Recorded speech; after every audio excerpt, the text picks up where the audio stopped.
여러분 안녕하세요. 반갑습니다. 자, 청소년 상담사를 준비하는 여러분, 발달심리 두 번째 시간이죠. 챕터 2 발달심리 연구 방법 하도록 하겠습니다. 여러분들이 혹시 이제 공부를 하셨을 때 연구 방법이라는 건 발달심리든 어떤 것을 연구 방법은 동일하게 접목이 될 수가 있어요. 기본적이 된다는 거죠. 그래서 크게 연구법을 보게 되면은 연구법을 분류하게 되면 양적 연구냐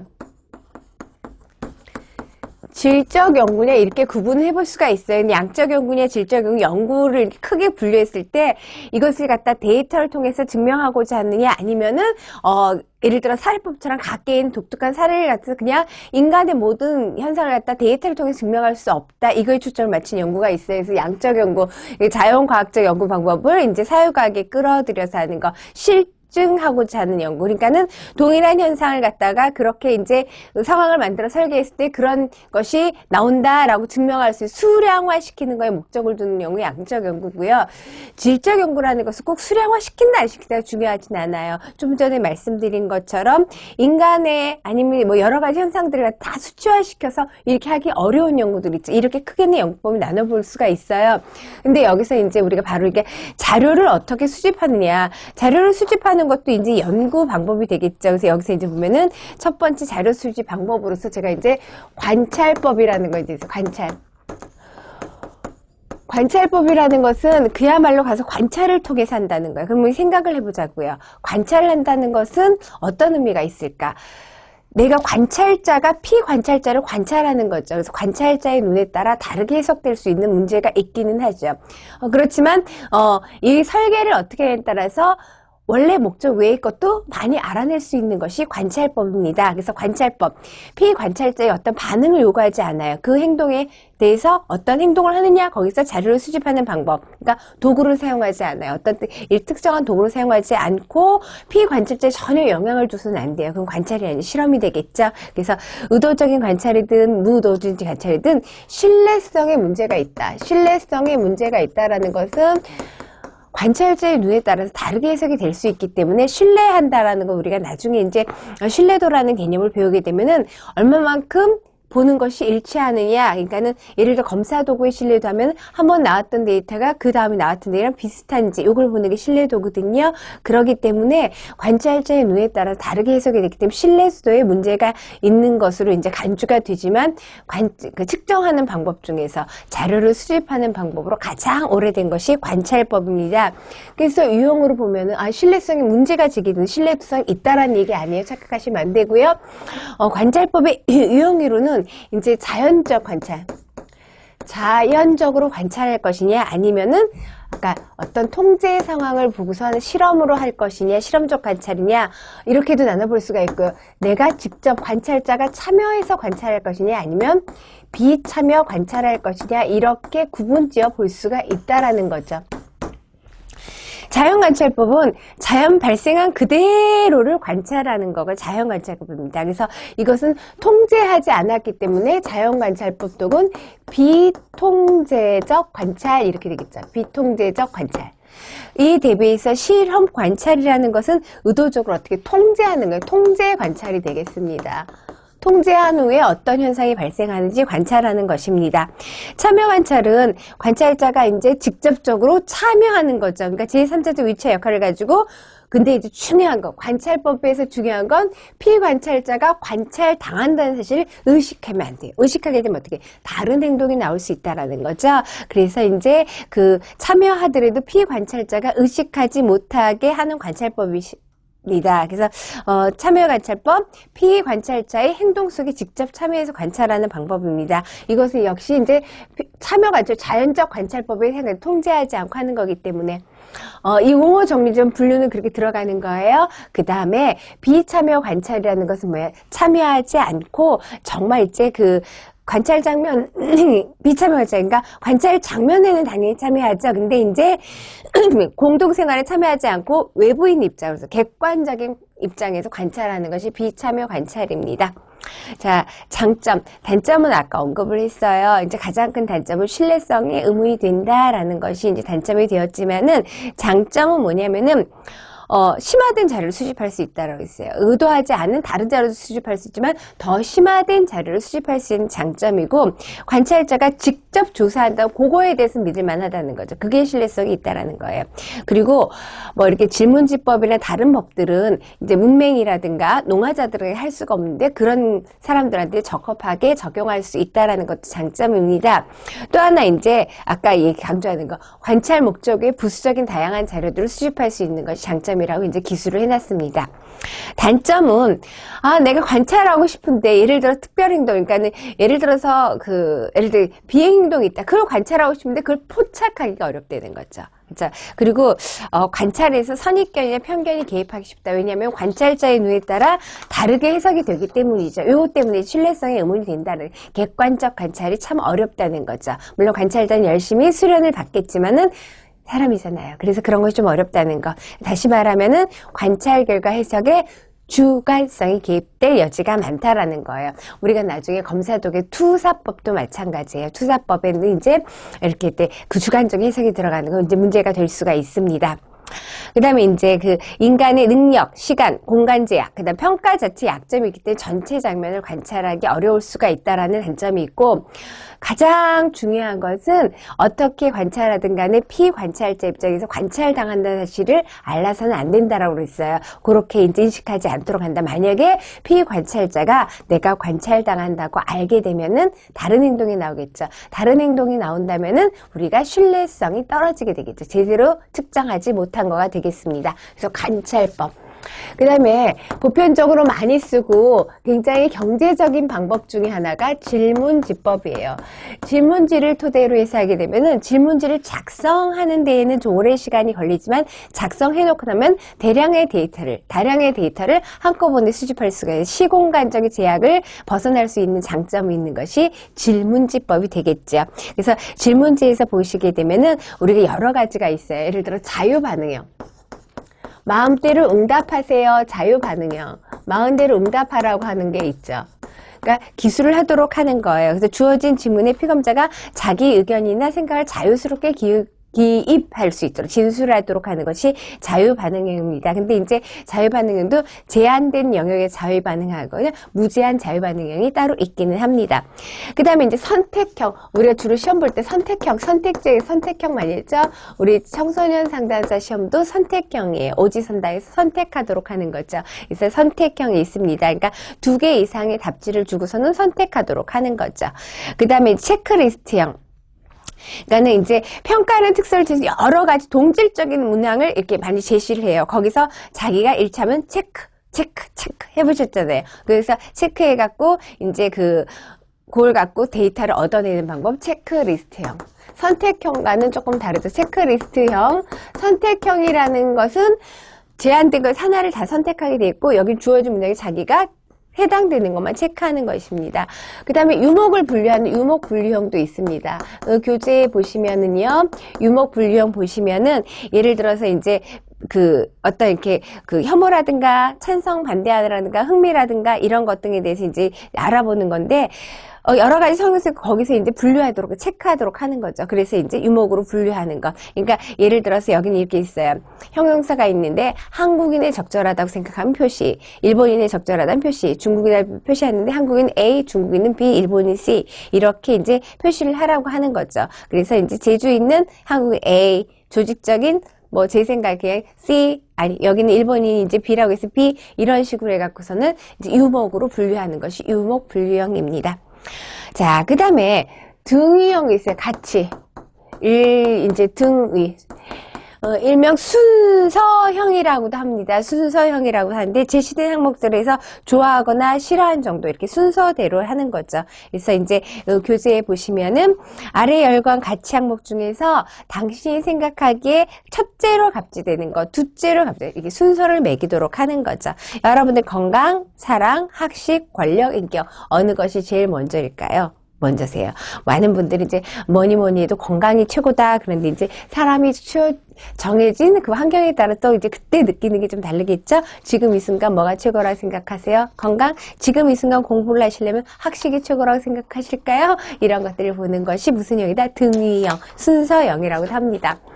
그리고 이제 평정 척도형 있어요. 우리가 주로 이제 리커르트 척도 이렇게 얘기하는데, 이제 우리가 많이 설문지 할 때 응답 보셨죠? 그러니까 조사 대상자에게 이것은 뭐냐, 미리 척도에 점수를 부여해 놓다는 게 차이가 있는 거예요. 그래서 이제 조사 대상자에 미리 정해놓은 척도에 따라서 평정하도록 요구하는 방법. 가장 많이 리커런트 척도는 3점 척도, 5점 척도, 7점 척도. 물론 이제 척도가 늘어남에 따라서 응답에 대한 자유가 좀 넓어지기 때문에 조금 더 이제 신뢰도가 높아지긴 하지만 마냥 상승하는 건 아니에요. 보통 많이 쓰는 것이 3점 척도, 5점 척도 정도 많이 씁니다. 그래서 선생님께서는 상담 업무에 대해서 어떻게 느끼십니까? 라고 했어요. 뭐 그저 그렇다, 제로 점수, 그 다음에 굉장히 만족스럽다, 매우 만족스럽다, 불만족스럽다, 매우 불만족스럽다, 이렇게 여긴 5점 척도인데, 이것은 지금 여기 기술한 것은 척도용서 리커르트 척도입니다. 척도는 여러 가지 형태가 있는데 요거 지금 기술한 건 리커르트 척도예요. 리커르트 척도, 서스턴 척도, 거트만 척도 이런 방법들이 있습니다. 그 다음에 이제 마지막으로 조합 비교법이 있어요. 조합 비교. 안 보이실 좀. 자, 조합 비교. 조합 비교가 있는데 여기서 여러 개의 조사 항목을 2개씩 짝지어서 순차적으로 비교하는 방법이에요. 그러니까는 좋아하는 국가에 이제 영표화해서 이제 2개씩 짝지어서 해놨죠. 그러니까 미국 영국인지 미국 독일인지 영국 독일인지 영국 프랑스인지 독일 프랑스인지 이렇게 해서 이제 비교하는 방법. 이런 방법이 이제 질문지 형태로 데이터를 얻어내는 방법입니다. 자, 그런데 이제 질문지 작성을 하는 그래서 요령이 일반 정상. 그러니까 질문지를 이제 배포하고 작성하도록 해서 데이터를 얻어내려고 하잖아요. 그냥 이것이 목적이 무엇인지 분명히 설명해 주는 것이 좋고요. 어떤 내용과 어떤 범위, 그러니까 어떤 대상에 실시한 것을 명백하게 규정해 놓고 질문지를 작성하는 것이 좋습니다. 그 다음에 이제 질문지 실시 방법, 그 다음에 피험자의 익명 여부는 사전에 결정하는 거예요. 익명성으로 데이터를 얻어낼 것인지 아니면 기명을 해서 얻어낼 것인지 정하는 것이 좋습니다. 모든 문서는 간단 명료해야 됩니다. 화려하게 장식해서는 안 되겠죠. 그래서 질문지 문항을 작성할 때는 간단 명료해야 돼요. 왜 그러냐? 신뢰도를 높이기 위해서 누가 봐도 그런 거 객관적으로 인식이 될 수 있게끔 기술이 되어야 된다라는 거예요. 그러니까는 문항의 설명이나 지시가 명확하게 되어 있지 않으면은 받아들이는 사람은 다르게 인식이 될 수 있어요. 그렇기 때문에 간단 명료하게 작성하는 것이 좋고요. 문항의 수는 많은 것은 귀찮지요. 그래서 문항의 수는 필요한 범위 내에서 최소한으로 작성하는 것이 타당합니다. 좋습니다. 이제 우리가 질문지를 작성할 때 이렇게 검사 도구를 만들 때 어떤 대상에게도 불쾌감을 주게 문항을 작성해서는 안 돼요. 또 이제 어떤 집단에게 유리하게 문항을 작성하는 것도 옳지 않거든요. 그래서 이것도 질문지를 작성할 때 피험자를 난처하게 만들거나 곤란에 빠지게 감정을 상하게 만드는 질문지 작성은 피하시는 것이 옳습니다. 자, 그 다음에 이제 질문지 작성은 이제 해놓기만 하면 다량의 정보를 한꺼번에 시공간의 제약을 벗어나는 것이 질문지라고 했어요. 해놓기만 하면. 근데 이제 만드는데 조금 시간이 걸리겠죠. 한 번에 쫙 기술이 되는 건 아니에요. 그렇기 때문에 이걸 해놓고 나서 제대로 객관적으로 인식이 되는지, 문항의 설명이나 지시가 피검자들의 명확하게 인식이 되는지 서 한번 검증해 보는 것이 중요합니다. 그래서 리일본에 보시면은 1차적으로 작성한 실문지를 가지고 보다 예비 실시 과정을 거치는 것이 중요합니다. 자, 질문에 특정 집단한테 불쾌감, 유리함 이런 거 주지 않아야 된다고 했어요. 그러니까 어떤 암시를 주는 거, 자극적인 영향을 주는 거 이런 어구는 삼가해야 됩니다. 자, 질문지를 하는 거, 질문지를 제작하기 전에 질문지를 작성하는 목적이 무엇이고 피검자가 어떤 것을 이것의 데이터를 얻어내기 설명하는 것이 중요하지만은 잠재적 목적을 피험자가 눈치채지 못하도록 해야 된다. 의도하지 않도록, 의도하고 반응하지 않도록 해야 됩니다. 자, 질문의 범위를 갖다가 문항의 수는 필요한 수를 갖다가 제한되게 라는 게 아니라 필요한 수를 최소화해서 얻어낼 수 있는 게 좋은데 질문의 범위가 너무 좁고 한정적으로 반응을 제한해서는 안 된다는 거죠. 이런 것이 질문 문항 작성 요령입니다. 장점은 뭘까요? 시공간 제약 없다고 그랬어요. 경제적이에요. 그렇죠? 우리가 이제 검사 도구에서도 이걸 굉장히 중요하게 공부를 하게 되는데 데이터를 그렇게 뿌릴 수가 있잖아요. 얻어내요. 물론 회수율이 좀 낮을 수가 있어요. 많이 이런 연구에서는 그렇지만 비용이 적게 들고 제작이 간편하다라는 거예요. 그 다음에 연구자가 직접적으로 참여하거나 이렇게 하는 것이 아니라 질문지를 배포함으로 데이터를 얻어내기 때문에 연구자가 피험자에게 주는 영향을 줄일 수가 있습니다.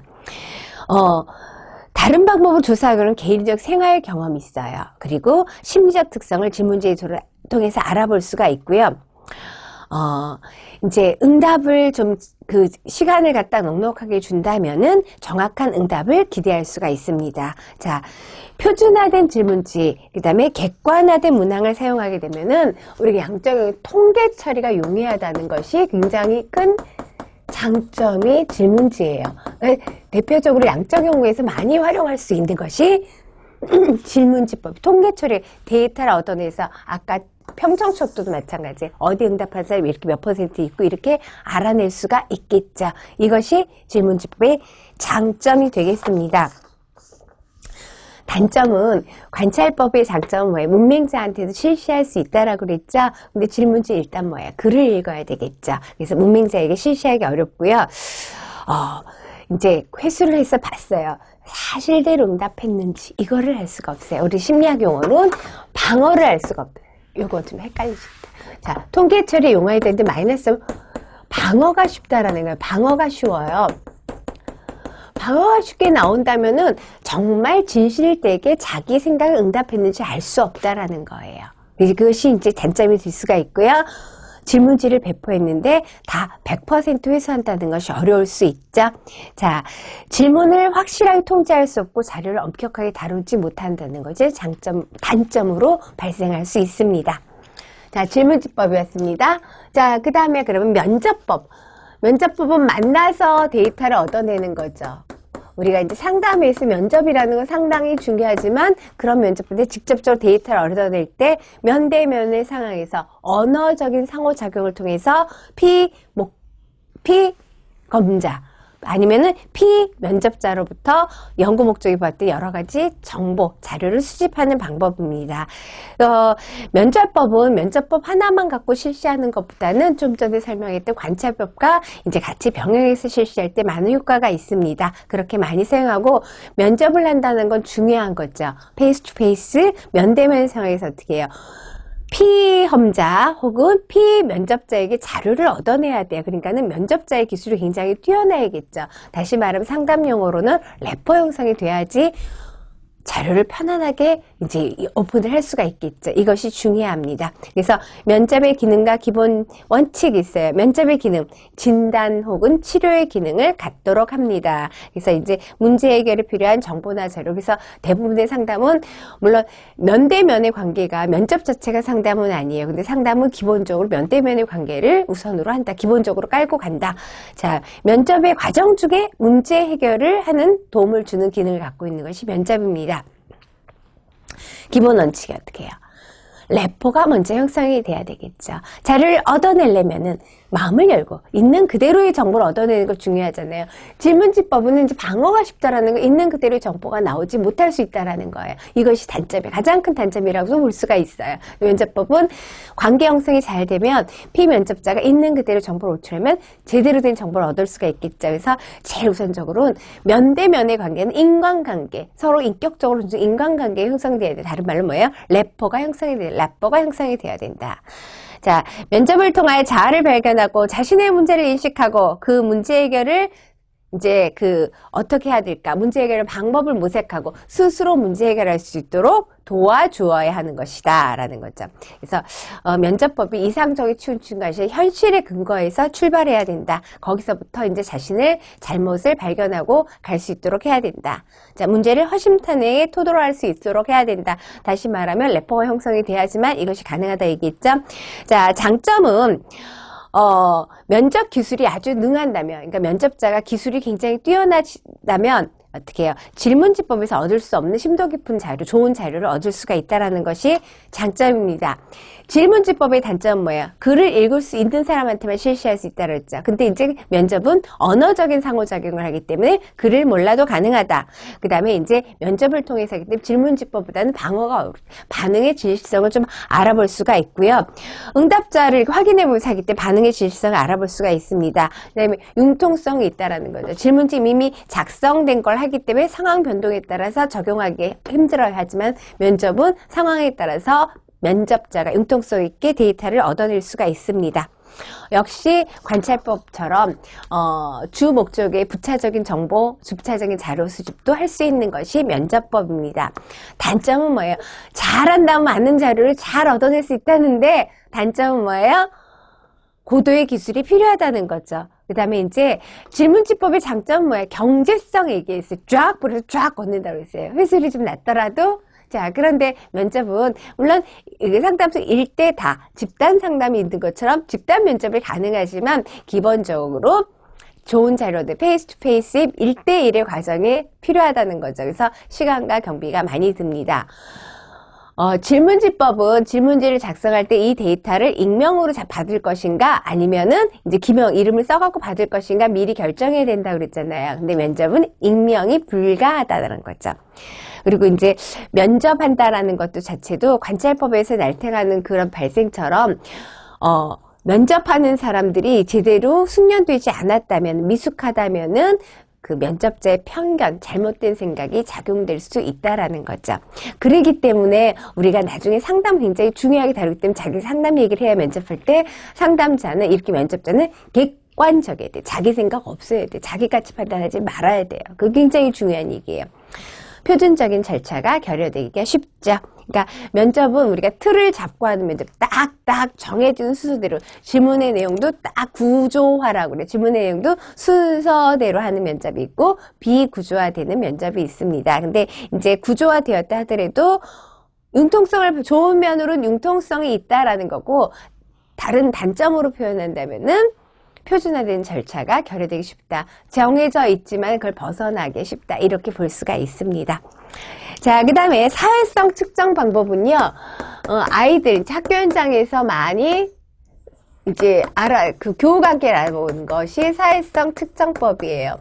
주로 학급 담임 선생님이 실시하게 되는 것이 사회성 측정법입니다. 그러니까 소 집단 내에서 대인 간 사회적 관계를 알아보기 위해서 구성원들의 상호 역할을 어떻게 상호작용하는지 이것을 알 수 있는 방법입니다. 그러니까 이제 우리가 청소년 문제 있을 때 사회성 측정 보면 집단 따돌림 같은 거 이런 것들을 알아보는데 유용하게 쓸 수 있는 것이 사회성 측정법. 누가 창안했냐? 모레노가 창안한 기법입니다. 그래서 수용성 검사, 교우 관계를 알아보는 검사라고 해서 교우 관계도 검사라고도 합니다. 개인의 사회적 적응을 개선시키고, 개인의 사회 적응뿐만 아니라 집단 간의 사회 구조를 개선하는 거. 그래서 집단을 조직하는데 도움이 되는 것이 이제 사회성 측정법입니다. 사회성 측정을 할 때 이제 교우 관계를 조사할 때는 어떤 것이 중요하냐? 담임 선생님이 실시하는 것이 좋고요. 이 결과를 학생들의 절대 알리서는 안 됩니다. 어떻게 나왔다라는 거. 그리고 이제 집단의 한계를 명확하게 해야 된다. 지금 사회적 측정은 소집단 내에서 서로 간의 사회적 관계, 그래서 역할 상호작용을 알아보는 거였어요. 그래서 이 교우 관계를 조사할 때 우리 학교에서 뭐 친한 아이스라든가 아니면 우리 반에서 아니면 우리 분단에서 이렇게 명확하게 집단을 명시해 주는 것이 중요합니다. 그리고 한정된 집단에 이제 예를 들어 우리 그러면 우리 학교에 다니는 애들 전체 우리 반 하면은 우리 반에서 지금 잠깐 학교에 나오지 않는 친구라든가 아니면은 휴학한 학생은 제외하고 죄송합니다. 휴학한 학생은 제외하고 지금 결석한 학생들 다 포함돼야 돼요. 우리 반에 있는 애들. 자, 그래서 이거 이제 모레노가 만든 뭐예요? 교우 관계도 조사는 한 학기에 한 번 정도 실시하는 것이 좋다고 합니다. 근데 이제 초등학교 같은 경우에 따지면 아동이 어릴수록은 이제 선생님이 직접 면접을 통해서 얻어내는 것이 좋고요. 이건 역시 결과는 비밀 유지해야 된다는 거죠. 그래서 측정 방법은 사회성 측정 행렬표라든가 제가 계속 교우 관계도 소시오그램으로 이제 알아볼 수가 있습니다. 측정 결과 해석할 때 유의할 점은 뭐냐? 이것이 사실이지 못할 수가 있다라는 거예요. 정말 이제 자기가 친한 거랑 친하고 싶은 거랑 다를 수가 있다라는 거예요. 그래서 이제 우리가 이제 사회성 측정 결과 질문 성질, 선택 허용수, 그다음에 실시 절차에 따라 달라질 수도 있을 뿐만 아니라 사실을 측정하지 못할 수가 있고 뿐만 아니라 이것은 변하다는 거죠. 예를 제가 친한 친구가 변한다는 거죠. 그래서 고정성을 지닌 것은 아니라는 것이 이제 측정 결과 해석할 때 주의해야 될 점입니다. 그 다음에 이제 의미분석법이라는 것은 3차원적인 이제 그 그림에서 의미분석법 나타내는 것인데 오스굿이 개발한 이제 오스굿이 만든 의미분석법입니다. 그래서 이걸 뭐하냐? 평가 요인, 능력 요인, 활동 요인. 평가 요인 좋다 싫다. 능력 굉장히 그 능력 있는 잘하는 능력 있는 것보다도 이제 여기서 이렇게 그 각 개인의 능력, 그러니까 활동적인 그거가 능력적인 것과 평가적인 이걸 3차원에서 XY축에서 이제 각 개념의 위치를 상대적으로 비교하는 오스굿이 창안한 의미 분석법입니다. 평가 요인, 능력 요인, 활동 요인, 그러니까 가치를 판단하는 요인, 그 다음에 능력을 판단하는 거, 활동적인 부분, 이걸 갖다가 이제 나타내는 것이 오스굿이 만든 의미 분석법입니다. 자, 그 다음에 요거는 지우고 다시 한번 볼게요. 투사법이라고 제가 투사법도 데이터를 얻어내는 건데 투사법은 뒤에서 우리가 심리 측정 도구할 때 굉장히 중요하게 다뤄야 될 내용이에요. 그러니까 이제 우리가 다른 과목으로 이제 과목 분류가 들어가잖아요. 상담할 때 이제 심리 측정을 해보죠. 이럴 때 이제 쓸 수 있는 건데 투사법. 질문지법하고는 굉장히 대비되는 기법이라고 볼 수 있습니다. 질문지법은 아까 뭐랬어요? 정확하게, 그러니까 이제 정확하다는 표현은 다시 정확하게라는 보다는 객관적으로 이해할 수 있도록 해야 돼. 설명의 지시가 명확해. 정확하다는 것보다 명확하게 이제 인식이 될 수 있어야 되죠. 그렇기 때문에 미사역에서 보는 사람이 피검자가 아니면 피면접자 아니면은 피관찰자 이런 사람들이 질문을 당할 때 이것이 각자 해석이 달라지면 안 된다는 거죠. 무엇을 응답하라는 것이, 그러니까 질문이 명확하게 명료화되게 제시돼야 된다는 거죠. 그래야지만 되는데, 그러니까 투사법은 이 질문 자체가 애매모호하다라는 거예요. 애매모호한 자극이에요. 정확한 자극이 아니라 애매모호한 자극을 통해서 피검자, 피험자, 여기 데이터를 얻어내는 거예요. 그렇기 때문에 질문지법은 명확한 근거, 명확하게 제시된 그래서 이제 예배 검사를 통해서 이 질문이 명확하게 인식이 되는지를 걸러서 좋은 질문을 뽑아서 질문지를 만들게 되는데, 그럼에도 불구하고 어떻게 해요? 방어가 쉬운 것이 단점이라고 그랬죠. 질문지법은. 근데 투사검사는 자극이 애매모호해요. 그래서 이것이 중요하면 방어가 어렵다는 거예요. 방어가 어렵다는 것은 뭐예요? 있는 그대로 자기를 노출시킬 수밖에 없다라는 거예요. 그것이 투사법이에요. 그래서 투사법이라는 것은 이제 프로이트가 처음 투사라는 용어를 썼는데, 투사라는 거 프로이트가 관심 갖는 개인의 무의식이에요. 의식, 전의식, 무의식 속에 억압된 욕구가 표출되는 거, 투사된다고. 그러니까 어떤 검사 도구에 투사된다라고 보는 거예요. 그것이 투사법입니다. 그래서 이제 피험자의 욕구라든가 동기, 감정, 인성구조를 밖으로 끌어내서 비구조적인 자극을 했다는 거예요. 딱 틀에 잡힌 자극을 주지 않는 거죠. 그래서 이제 개인이 어떻게 지각하고 인지하는 과정, 그것을 측정하는 것이 투사법입니다. 그래서 성취동기라든가 TAT 좀 이따 다시 얘기했지만 그 성취동기를 측정하기 위해서 만든 거거든요. 성취동기라든가 성격, 상상력 검사, 그러니까 임상적 진단에서 많이 쓰는 것이 투사법입니다. 그래서 우리가 애매모호한 자극을 통해서 피검자의 무의식의 세계를 알아보고자 하는 걸 투사법이다.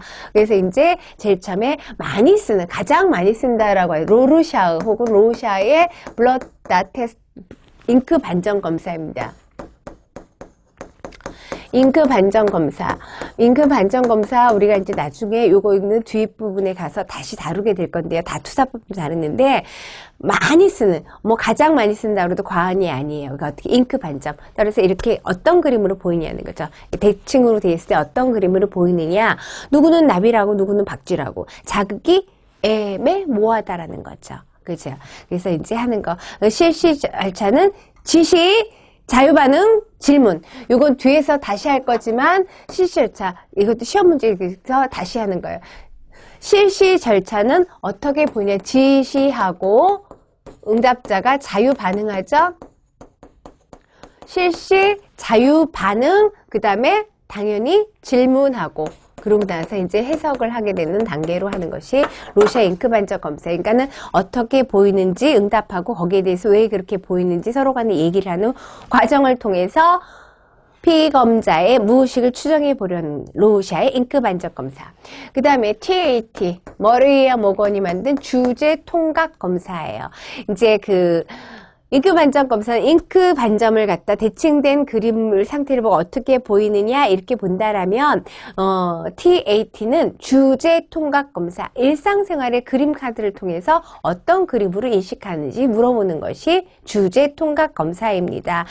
그래서 이것은 이제 원래 머레이가 성취 동기를 평가하려고 만든 검사 도구입니다. 30매 카드, 이제 그 다음에 여기다 아무것도 없는 백색 카드로 구성이 되어 있어요.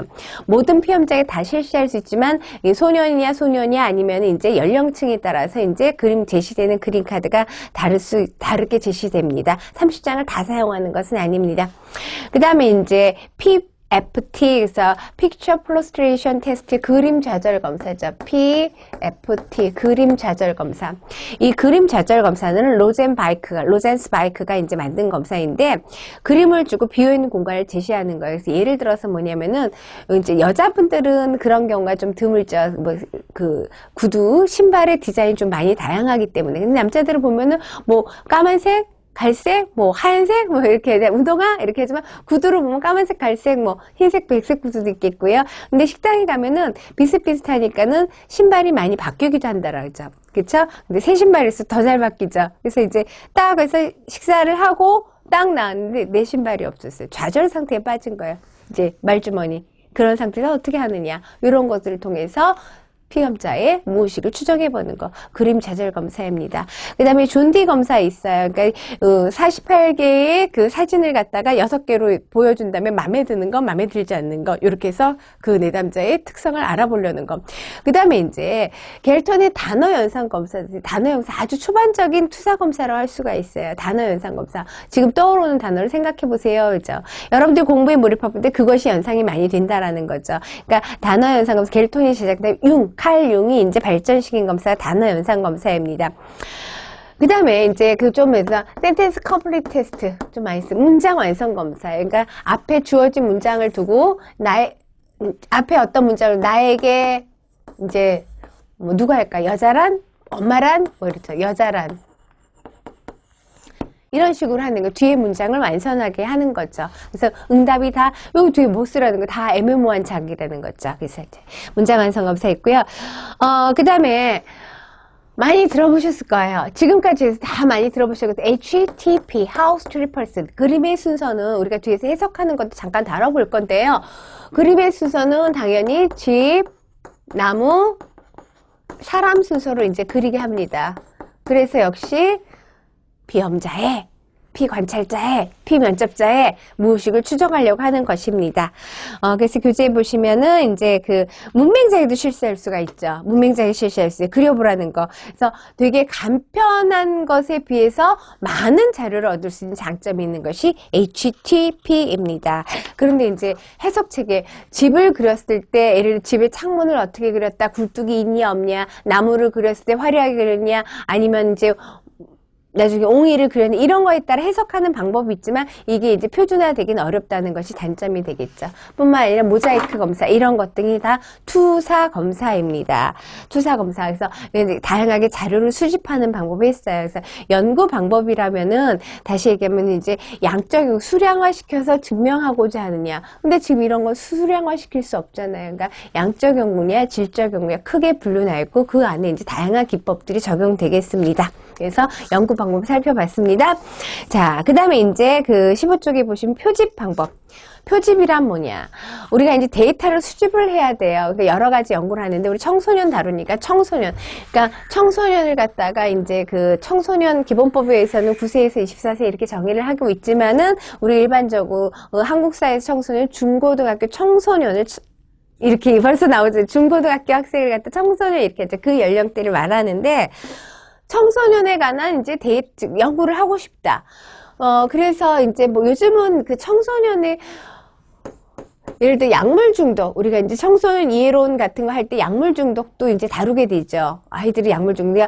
근데 이제 예전에는 흡연도 굉장히 큰 문제였지만 이제 흡연이 그닥 큰 문제로 되지 않고 그보다 더 심각한 문제들이 많이 있죠. 그렇지만 이제 흡연에 관해서 연구를 하고 싶다. 연구 주제가 제가 흡연이라고 했어요. 근데 이제 중학생 흡연. 대상을 중학생이다 하자.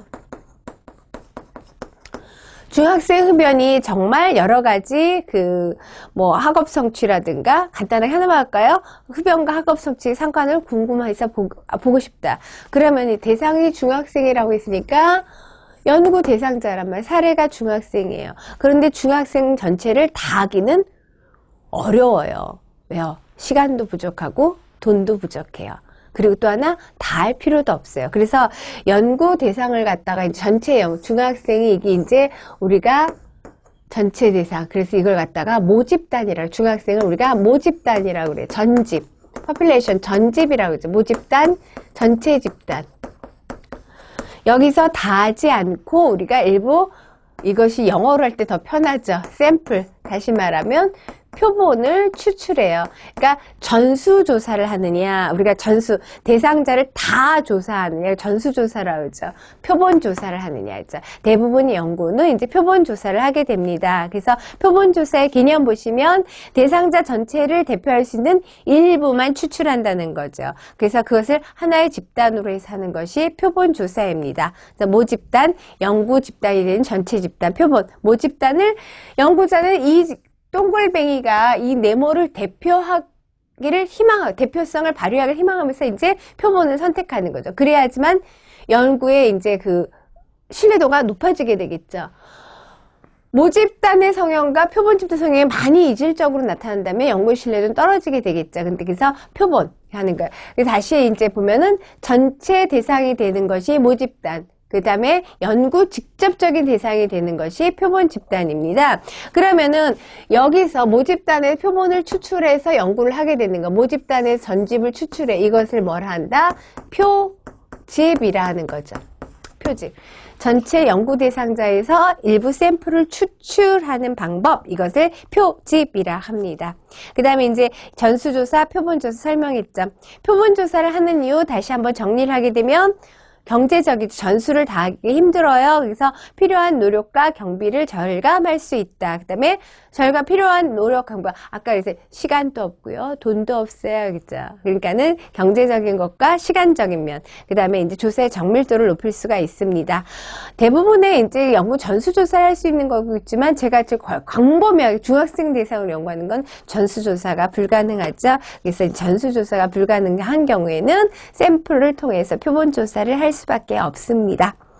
자, 그래서 이제 표집 방법을 분류할 거예요. 이것이 이제 굉장히 우리가 시험 문제하고 중요하겠죠. 표집은 이렇게 하는 건데, 표집 방법은 크게 전수를 가지고 확률적으로 표집할 것이냐, 아니면 그거에 상관없이 비확률적으로 표집하느냐, 이렇게 볼 수가 있어요. 제가 아까 양적 연구, 질적 연구 굳이 연결돼서 되면 확률적으로 표집하고는 양적 연구적인 측면에서 그렇게 가능하지만, 비확률적 측면으로 몇 개의 데이터를 얻어내서는 양적 연구가 성립되지 않습니다. 그래서 확률적 표집이냐, 크게는 이제 확률에 의해서 하느냐, 확률적 표집이냐, 비확률적 표집이냐, 데이터를 얻어낼 때. 그래서 확률적 표집에서도 이제 여러 가지 구분을 해볼 수가 있어요. 확률적 표집, 일단 보시면 모집단을 구성하고 있는 모든 요소들이 표집되는데 0이 아닌 어떤 확률을 가지고 있다. 그죠? 그러니까 확률적으로 선택될 가능성이 있다는 거예요. 여기서 모집 전수 집단이 있으면, 전수가 있으면 거기 샘플들이 다 선택될 가능성을 초점을 두고 하는 것이 확률적 표집입니다. 그래서 이제 특정한 표집을 얻을 확률을 객관적으로 알 수 있도록 설계하는 것이 중요하죠. 이렇게 하는 거. 그래서 확률적 표집 방법에서는 우리가 단순 무선 표집, 심플 랜덤 샘플링, 그 다음에 체계적 표집, 심플 랜덤 샘플링 좀 변형되고 체계적 표집, 그 다음에 군집 표집, 유층 표집 이렇게 있어요. 자, 요거 꼼꼼하게 다룰 거고요. 그 다음에 이제 보시면은 비확률적 표집이 있죠. 교재의 몇 페이지? 비확률적 표집은 이제 이것은 어떤 그 확률적에서 다 선택될 가능성이 있다라고 하는 것이야 하는데, 그래서 가용 표집, 지원자 표집 18쪽에 있어요. 의도적 표집, 할당 표집 이런 것들이 이제 그 스노우볼 표집, 우연적 표집, 이런 거, 판단 표집, 이런 것 등이 비확률적 표집. 그러니까 누구나 다 전수에 해당하는 모든 사례가 다 당첨될 확률이 있는 것은 아니에요. 로또 같은 경우에는 뭐 확률적 표집이 있죠. 로또를 산 사람들이 전수란 말이에요. 거기서 누구나 다 당첨될 가능성은 있죠. 0이 아니기 때문에 로또를 사는 거죠. 그런 의미로 가는 것이 확률적 표집이고, 비확률적 표집은 그런 가능성을 생각하고 표집하는 것이 아닌 것이 비확률적 표집입니다. 그래서 이제 표집 방법에서 보면 단순 무선 표집부터 이제 공부를 해야겠죠. 단순 무선 표집부터 보게 되면은,